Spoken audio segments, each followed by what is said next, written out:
Lieutenant Jake Morrison stared at his screen. The numbers were wrong. They had to be wrong. But no matter how many times he ran the scan, the same impossible reading appeared. "Captain Bradley," he called across the bridge of the Spirit of Terra. "I'm picking up something strange." Captain Lisa Bradley turned from her command chair. She was tired. 3 months on patrol duty near the edge of the outer system would do that to anyone. "Define strange, Lieutenant." "Energy signature, ma'am. But it's not like anything I've seen before. It's old. Really old." Bradley walked over to Jake's station. She peered at the screen, frowning. "Probably just debris. Space is full of junk." "That's what I thought at first. But look at the power readings. This thing is still active." "Active how?" Jake zoomed in on the data. "It's generating power, a lot of power, more than our entire ship uses in a month." Bradley studied the numbers. They were strange indeed. "Where is it coming from?" "Bearing 27 Mark 5, about 12 million kilometers out. It's in the asteroid field." Bradley tapped her, fingers on the console. "Run a full scan. I want to know what we're dealing with." "Already on it, Captain, but there's something else." "What?" "The energy pattern. It's not human. Not any alien tech we know about either. It's like nothing in our database." Dr. Helen Grant, the ship's xenoarchaeologist, looked up from her station. She had been listening to the conversation. "Mind if I take a look?" "Be my guest, Doctor." Helen moved to Jake's console. She studied the data for several minutes. Her expression changed from curiosity to confusion to something that might have been fear. "Captain," she said softly, "these symbols, I've seen them before." "What symbols?" "In the energy pattern, there are markings, language fragments, their precursor." The bridge fell silent. Everyone knew about the precursors, the ancient race that ruled the galaxy millions of years ago. The race that built cities on dead worlds and left technology that humans still couldn't understand. The race that disappeared without a trace. "That's impossible," Bradley said. "Precursor ruins are dead. Have been for eons." "That's what we thought." Helen turned to face the captain. "But this is definitely their language, and it's not just fragments, it's complete sentences. Active protocols." "Active?" "Yes, ma'am. As in currently running." Bradley felt a chill run down her spine. "Options?" Commander Tom Phillips, her second in command, stepped forward. "We could inform Earth Command, let them decide what to do." "That would take hours. If this thing is active, who knows what it might do in that time." "We could send a probe," Jake suggested. "No." Helen shook her head. "If these are precursor systems, a probe might trigger defensive protocols. We need a careful approach." "What do you recommend, Doctor?" Helen hesitated. "A small team, quiet, just to see what we're dealing with. I could go, take a few people." Bradley considered this. It went against protocol. Earth Command had strict rules about first contact situations, but something in her gut told her time was critical. "All right," she decided. "You'll take a small shuttle. Phillips, you lead. Take Morrison and 2 security people in and out, information gathering only." "Yes, ma'am." 20 minutes later, the shuttle Hermes launched from the Spirit of Terra. Commander Phillips sat in the pilot seat with Jake beside him. Dr. Grant occupied a science station in the back. 2 security officers, Sergeant Amy Chen and Private Kyle Davis, checked their weapons one more time. "Remember," Phillips said as they approached the asteroid field, "we're just looking. No one touches anything unless I say so." "Understood, sir," Chen replied. They navigated through the rocks carefully. The energy readings grew stronger. Finally, Jake pointed ahead. There. It was massive. The ship floated among the asteroids like a sleeping giant. Its hull was black as space itself, but strange symbols glowed faintly along its surface. It was easily 3 times larger than the Spirit of Terra. "My God," Helen whispered. "It's intact. Completely intact." The ship's design was unlike anything human engineers had created. Smooth curves blended with impossible angles. Weapons that looked more like art than tools of war lined its hull. And at the center, a symbol that pulsed with soft blue light. Scanning, Jake reported. The power readings are off the scale. This thing could power Earth for a century. Any signs of life? Phillips asked. Negative. But the automated systems are definitely active. It's like it's waiting for something. Helen studied her instruments. There's a docking port, standard configuration, almost like they expected visitors. Phillips made his decision. We dock. 5 minutes inside. Get what we need and leave. The docking was smooth, almost too smooth. The alien ship seemed to help them, adjusting its position to make the connection easier. The airlock opened without resistance. Atmosphere is breathable, Kyle reported, checking his scanner. But I'd keep the suits on. They entered the ship. The corridors were wide and tall, built for beings larger than humans. The walls glowed softly, providing light. Symbols appeared on surfaces as they walked, shifting and changing like living things. It's like it knows we're here, Amy whispered. Helen stopped at a junction. 3 corridors led in different directions. The bridge should be that way, she said, pointing left. If this follows standard precursor design. They moved carefully through the ship. Each step echoed despite their efforts to stay quiet. The walls seemed to pulse in rhythm with their heartbeats. Finally, they reached the bridge. It was a vast chamber with a ceiling that disappeared into darkness. Control stations lined the walls, and in the center, a raised platform with what had to be the captain's chair. Incredible, Helen breathed. It's like they just stepped away yesterday. Jake walked to one of the control stations. These panels, they're still active. Look. The moment he touched the panel, everything changed. Lights flared to life across the bridge, screens activated, and a low hum began to build throughout the ship. Jake! Phillips shouted. What did you do? I just touched it. A voice filled the chamber. Not through speakers. It seemed to come from everywhere at once. It spoke in a language none of them understood, but somehow they knew its meaning. Awakening protocols initiated. Threat assessment beginning. Primary directive activated. Species, human. Classification, potential threat. Mission parameters, eliminate. The entire ship shuddered to life around them. Weapons systems came online with a rising whine. Defensive shields activated. And somewhere deep in the ship's core, something enormous began to move. Run! Phillips yelled. They sprinted for the exit. Behind them, the ship's systems continued to activate. The hum became a roar. The gentle glow became blinding light. They reached the shuttle just as the alien ship completed its awakening. Phillips gunned the engines, pulling away as massive weapon batteries began to track their movement. Terra Control, this is Hermes, Jake shouted into his comm. Emergency evacuation. The bogey is active and hostile. Repeat, the bogey is hostile. They cleared the asteroid field just as the first energy blast lit up space behind them. The shuttle's alarm screamed warnings about locks and targeting systems. But somehow the massive ship let them go. As they raced back to the spirit of Terra, Helen stared at her instruments. It scanned our ship, downloaded our computer systems. It knows everything about us now. What does it want? Kyle asked. Helen's face was pale. It's a war machine, designed by the precursors to hunt species that advance too quickly, and it just woke up. And it knows we exist. How long do we have? Phillips asked. Helen looked at her screen. The alien ship was already turning toward the inner system. Toward Earth. Not long enough. Back aboard the Spirit of Terra, everyone watched their screens in horror. The alien ship was 3 times bigger than their vessel. Its weapons were charging. Energy readings showed power levels that could destroy cities. Captain, Jake said, his voice shaking. It's scanning everything.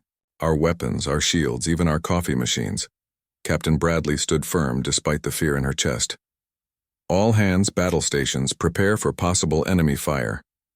Commander Phillips moved to the tactical station. Should we attack first? Captain, hit it before it's fully ready? No, Dr. Helen Grant said from her console. Look at this. She brought up her screen for everyone to see. While you were escaping, I managed to copy some of their data. They're translating programs. I can read small parts of their language now. What does it say? Bradley asked. Helen touched the screen. Strange symbols appeared. This ship, they call it the Predator. It's not just a warship, it's a hunter. Built by the precursors millions of years ago. Hunter of what? Species that advance too fast. Species that might become a threat to something. I can't translate that part yet. So it's programmed to kill races like us, Jake asked. Worse, it learns every scan, every battle, it gets smarter, and it's not just looking for us. It's looking for others. Others? Phillips frowned. Other ships like itself, hidden across the galaxy, waiting for a signal. The bridge fell silent. Everyone understood what that meant. If this one ship was terrifying, a fleet of them would be unstoppable. Captain, the communications officer called. Quantum message coming in, it's Admiral Weber, Priority 1. On screen, Admiral Frank Weber's face appeared. Even through the comm delay, his worry was clear. Captain Bradley, what's the situation? Sir, we've discovered an alien warship. Precursor origin. It's active and hostile, 3 times our size. Weapons designed to hunt and destroy advancing species. Weber's expression darkened. How hostile? It scanned us completely. Downloaded our databases. It knows about Earth, about our colonies, everything. Recommendation? Bradley looked at her crew. Phillips wanted to fight. Helen looked terrified. Jake was already working on solutions. Sir, we need time to study this thing, find weaknesses. If we attack now, we might just make it angry. Granted. Maintain safe distance, observe and report. Do not engage unless fired upon. Earth Command is mobilizing the defense fleet. Understood, sir. The connection ended. Bradley turned to her. Crew. You heard the Admiral. We follow, but keep our distance. I want everything we can get on that ship. Weaknesses, patterns, anything. Captain, Jake said, it's moving, heading toward the inner system. Following what path? Direct route to the asteroid mining stations. If it maintains current speed, it'll reach Beta Station in 4 hours. Alert Beta Station. Tell them to evacuate immediately, and get me a direct line to Earth Defense Command. While the spirit of Terra shadowed the Predator, something else was happening on Earth. In a secret facility buried deep under Colorado, Dr. Peter Hayes stared at screens filled with alien technology. Sir, his colleague Dr. Maria Rodriguez said, you need to see this. Peter walked to her station. Maria was the best engineer he knew. If she was worried, something was very wrong. What is it? Remember how humans started advancing so fast in the last 100 years? Quantum computers, FTL drives, energy shields? Of course. We used to joke about having alien help. Maria's face was grim. It wasn't a joke. Look at this. She showed him. Scans of human technology. But overlaid on the scans were patterns. Alien patterns. This engine design, she continued, it's based on precursor technology. So is our shield technology and our weapons. How is that possible? We developed these ourselves. Did we? Or did we find pieces of tech that led us down specific paths? Think about it. Every major breakthrough in the last century came from accidental discoveries. Mining accidents, deep space anomalies, convenient finds. Peter felt cold. You're saying the precursors left traps, technology designed to make species advance quickly. And now there's a ship-hunting species that advanced too quickly. A hunter. That seems to know exactly what technologies to look for. A honey trap, Peter whispered. They marked species for deletion. Engineer Ben Campbell looked up from his workstation. Sir, we've got incoming transmission from Spirit of Terra. They're tracking an active precursor warship. On screen, Captain Bradley's face appeared. Dr. Hayes, we need your expertise. This ship, the Predator, it's hunting us. We need to know if you found any weakness in precursor technology. Captain, Peter said slowly, we've discovered something. Terrible. Our technology, it's been guided, manipulated. We've been following a path the precursors laid out. What are you saying? Every advancement we've made in the last century was designed to happen. The precursors wanted us to develop quickly. It's how they find species to eliminate. Bradley closed her eyes briefly. When she opened them, her voice was steady. Any good news, Doctor? Maybe. We've been studying precursor tech for years. I think there's a vulnerability. Their systems use quantum entanglement for power distribution. If we could generate a specific electromagnetic pulse during their recharge cycle, how do we get that pulse to them? You'd need to be close, very close, inside their shields. Inside? Yes, Captain. Someone would need to board that ship again. The transmission ended.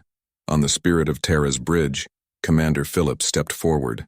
I'll do it, Captain. I'll lead a team back aboard. Tom, that's suicide. Maybe.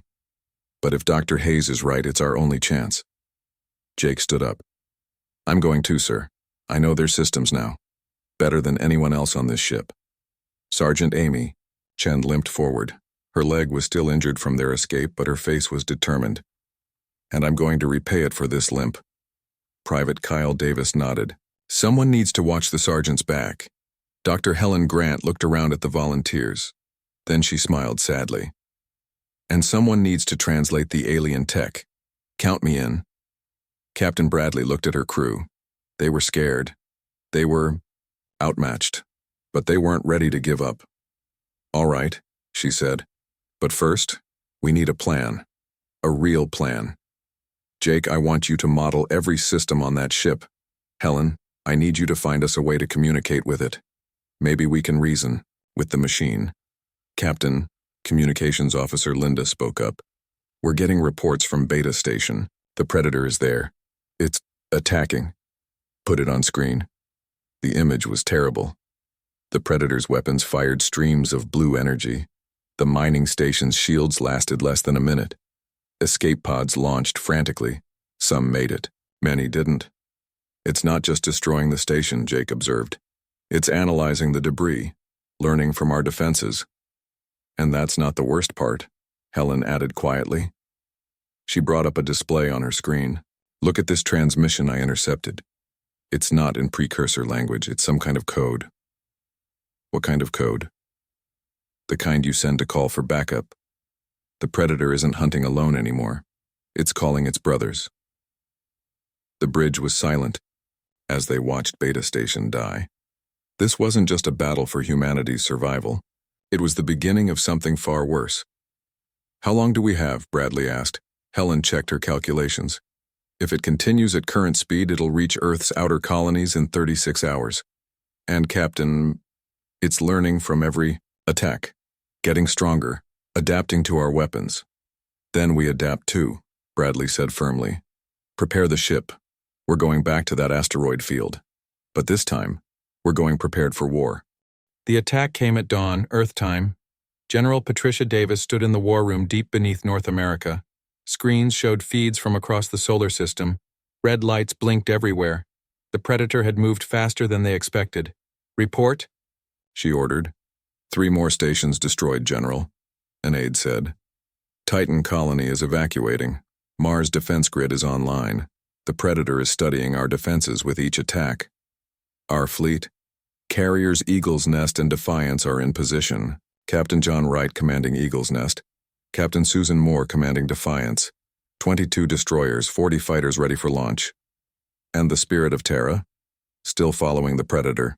Captain Bradley reports they're ready to attempt another boarding.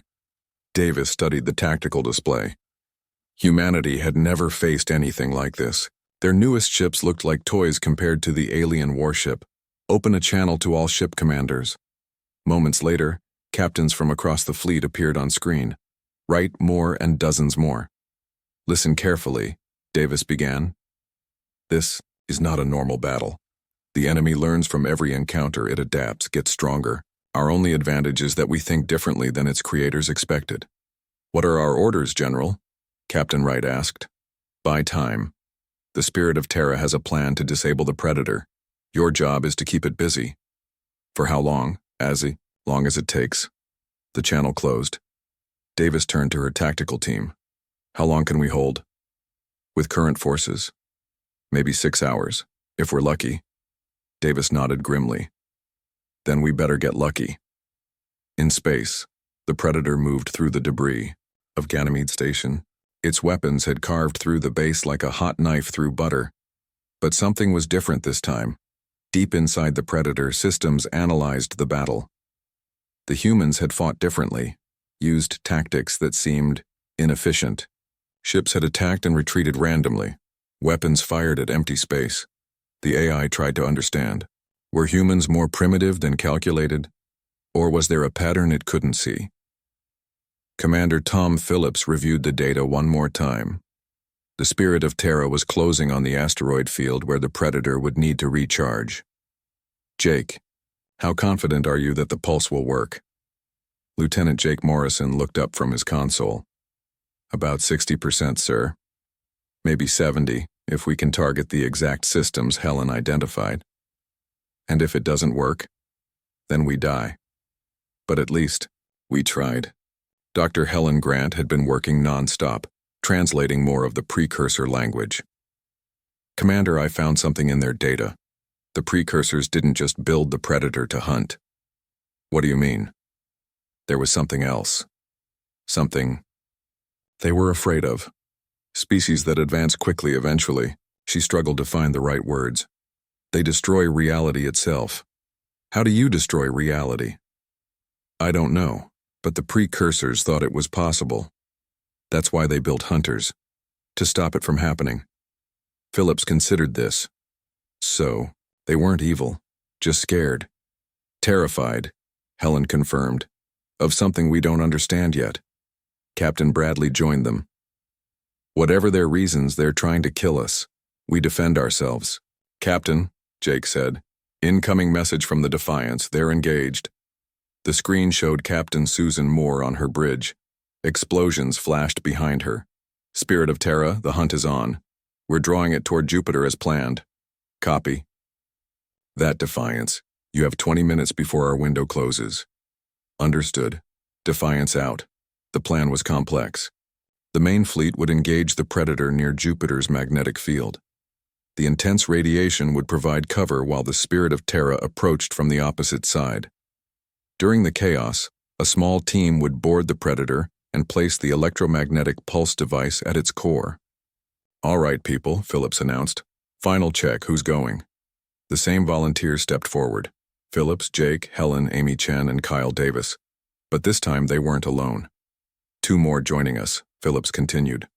Lieutenant Ray White, our best engineer. A young woman stepped forward. She was small, but her eyes were steady. I know electrical systems better than anyone on this ship. And Chief Petty Officer Linda Torres, demolitions expert. A veteran spacer nodded. Gray hair, steady hands. If we need to blow something up, I'm your girl. Captain Bradley addressed the team. This is a one-way mission. Once you're on that ship, we can't extract you. The pulse device has to be activated manually. You need to get out on your own. We understand, Captain, Phillips replied. But someone needs to do it. The battle began exactly as planned. The Eagle's Nest launched its fighters. The Defiance and its destroyers opened fire. Blue energy beams lit up space as the Predator responded. The alien ship was magnificent in its fury. Weapons that bent light itself. Shields that seemed to eat human missiles. But the Earth fleet had learned from previous attacks. They used patterns the precursor AI hadn't seen before. Ships attacked in waves, then retreated to random positions. Fighters used suicide runs to force shield adjustments. Nothing worked perfectly, but everything created chaos. In the confusion, the Spirit of Terra slipped through the asteroid field. The Predator was so focused on the fleet that it missed the small shuttle launching from behind. Inside the alien warship again, the boarding team moved quickly. This time, they knew the layout. Helen guided them through corridors that glowed with angry red light. Alarms blared constantly. Main reactor ahead, Ray White reported, checking her scanner. But the radiation is intense. Our suits will protect us for maybe 10 minutes. Plenty of time, Linda Torres said, patting her backpack. I can place charges in 5. They reached the reactor chamber.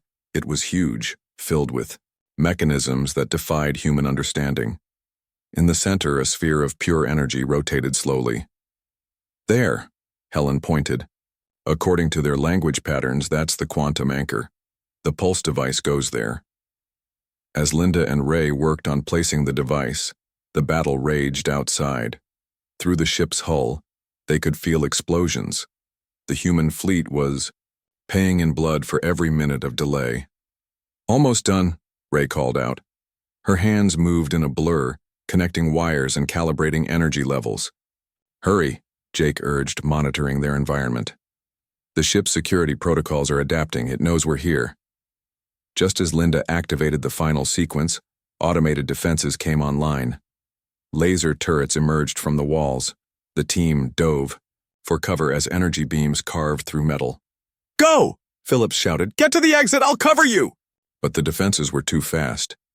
Amy Chen took a hit in the shoulder. Kyle Davis threw himself in front of another beam meant for Helen. Man down, Ray shouted. Kyle Davis groaned but waved them on. I'm hit bad, but I can still move. Go. They fought their way back toward the shuttle bay. Behind them, alarms changed pitch. The Predator's AI was reconfiguring its defenses, learning from their attack patterns. We're not going to make it, Jake said, helping Kyle move. Blood was spreading across the private suit. Leave me, Kyle gasped. Someone needs to deliver the remote trigger. We don't leave people behind, Phillips said firmly. Helen, working her scanner frantically, stopped suddenly. Wait, I think I found something, a maintenance shaft. It leads directly to the docking bay, but it's small. We'll have to go one at a time. Do it. They reached the shaft. Linda went first, then Ray, then Helen. Amy and Jake helped Kyle into the opening. Phillips was preparing to follow when the ship shuddered violently. What was that? Ray asked over comms. Jake checked his instruments. The human fleet. They're losing. The Eagle's Nest just lost main power. That tears it, Phillips said. We trigger the pulse now. But we're still inside the shield radius, Helen protested. The electromagnetic pulse will fry every system on this shuttle, including life support. Phillips looked at his team, bloodied, exhausted, but determined.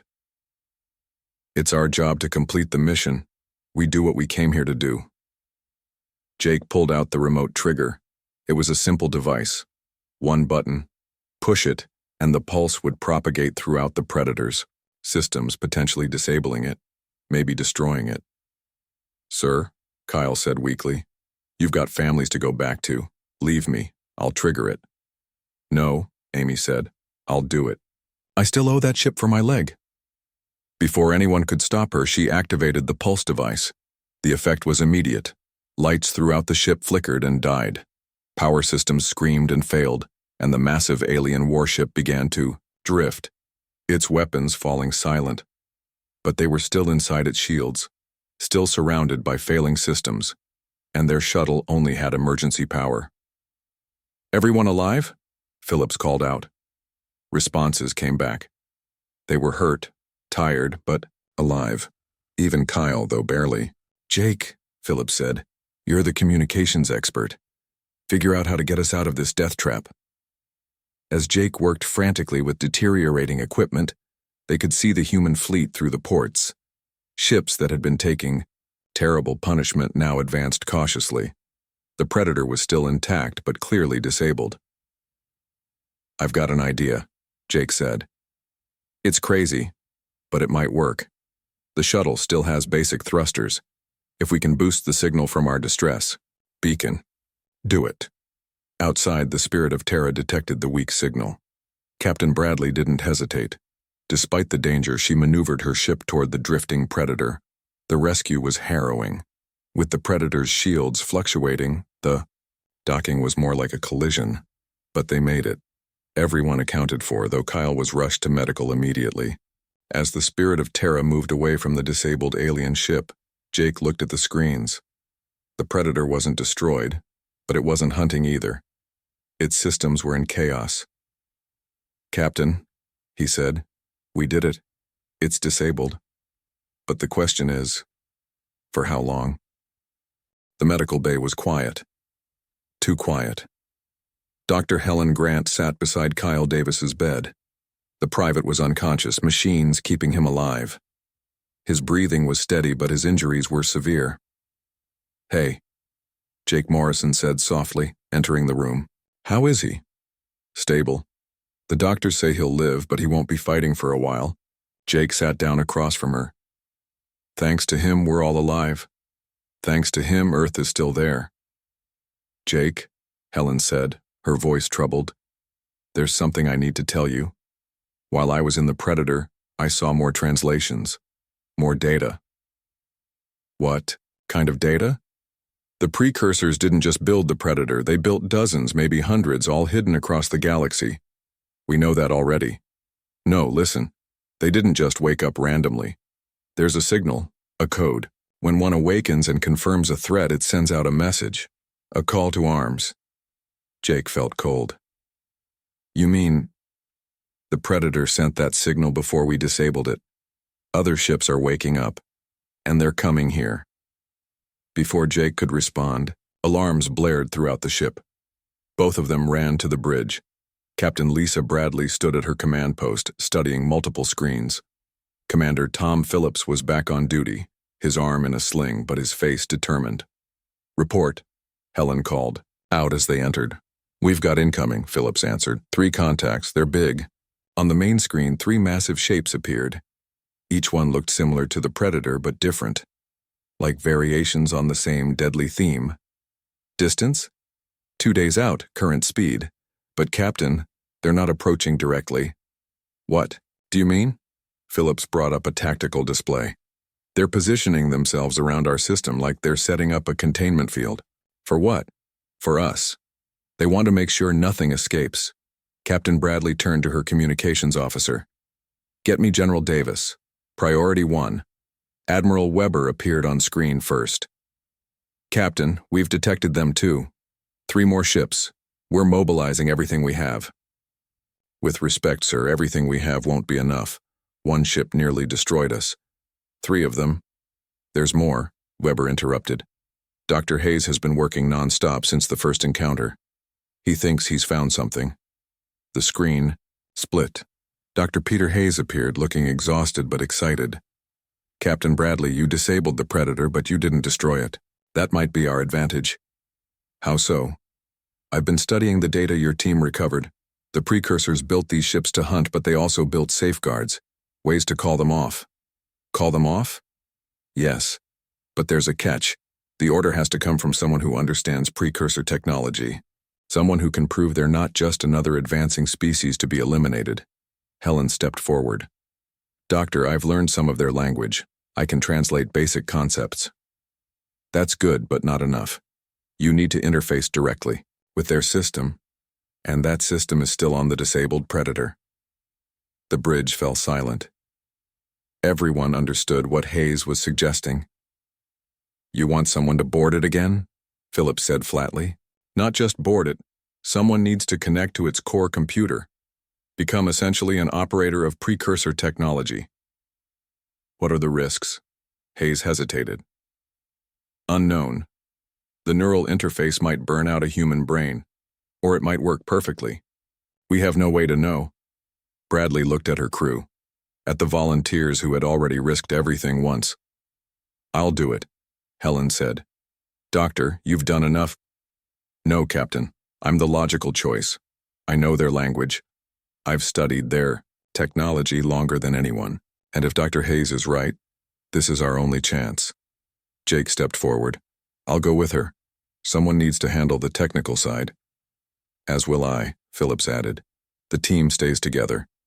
Bradley knew they were right. "Very well. Assemble a full team.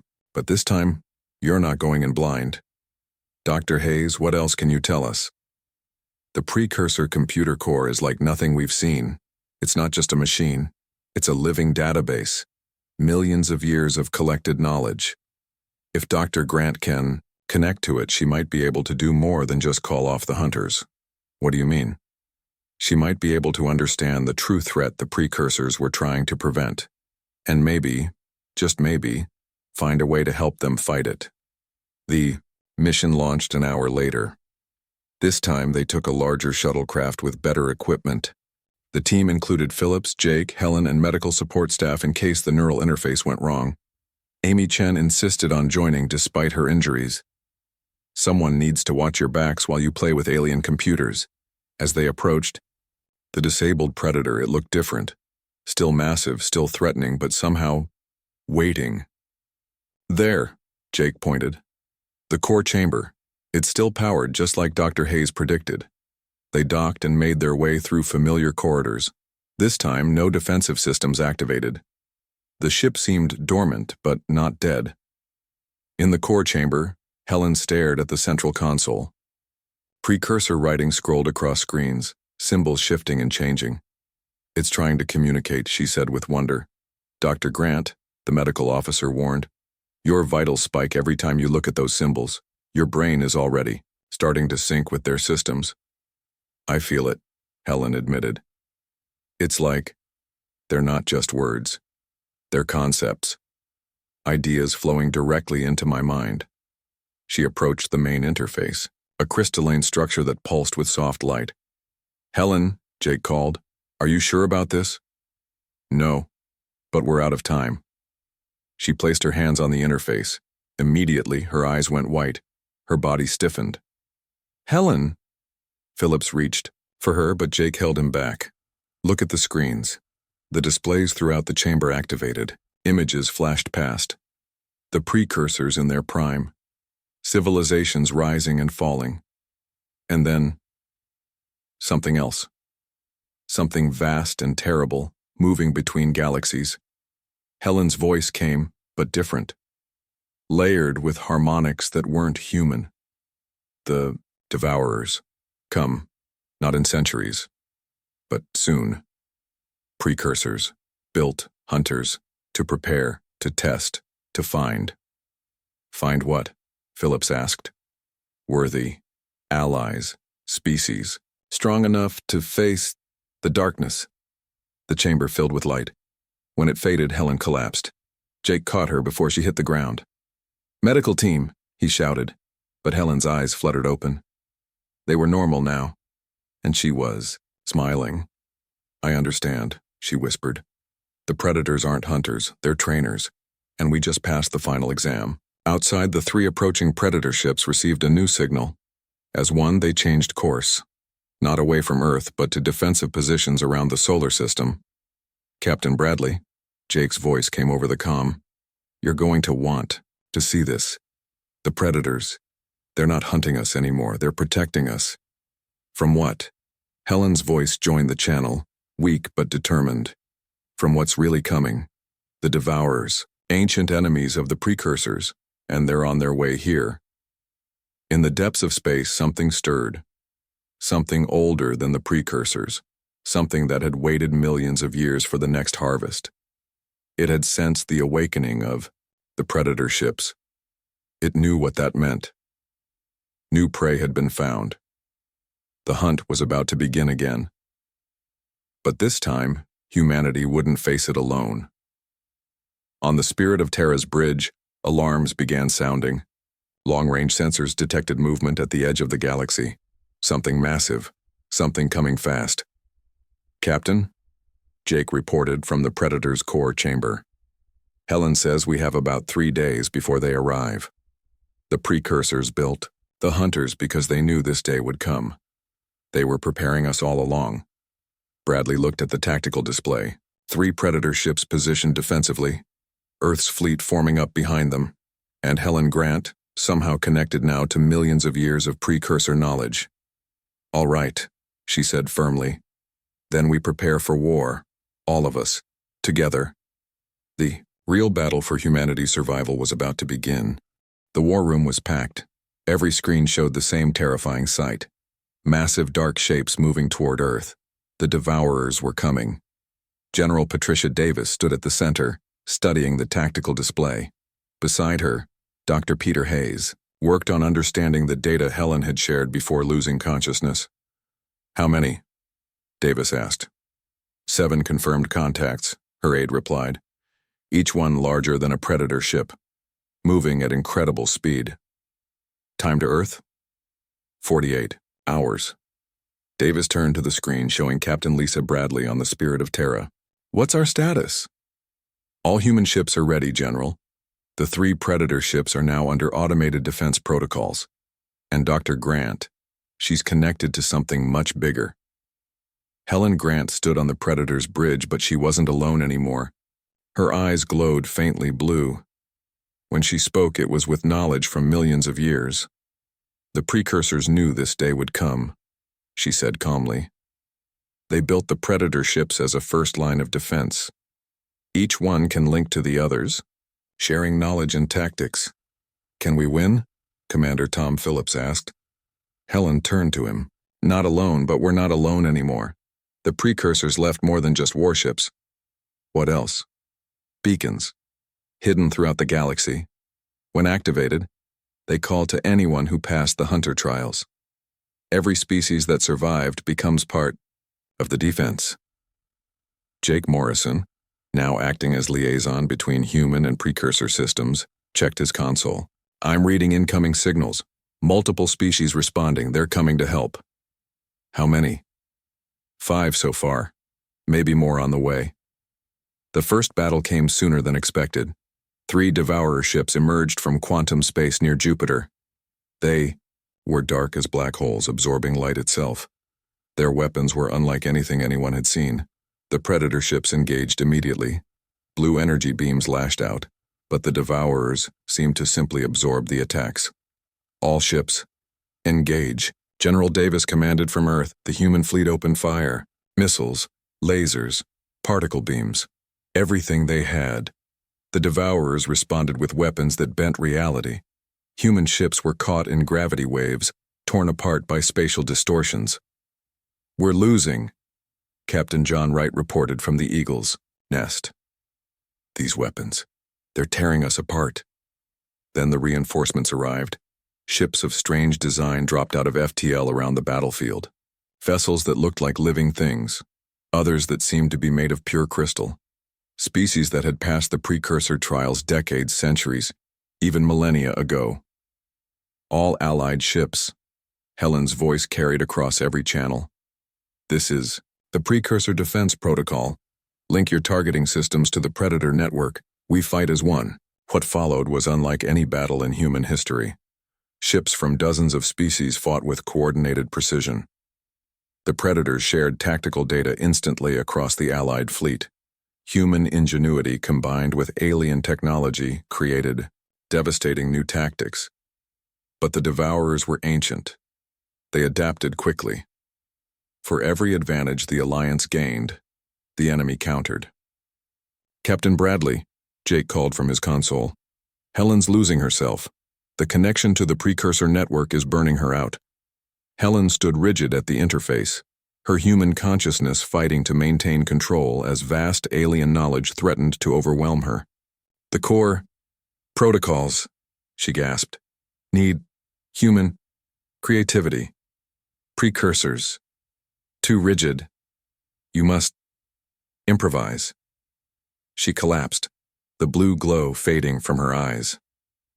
Jake caught her as she fell. Medical team to the bridge, Phillips shouted. But something had changed.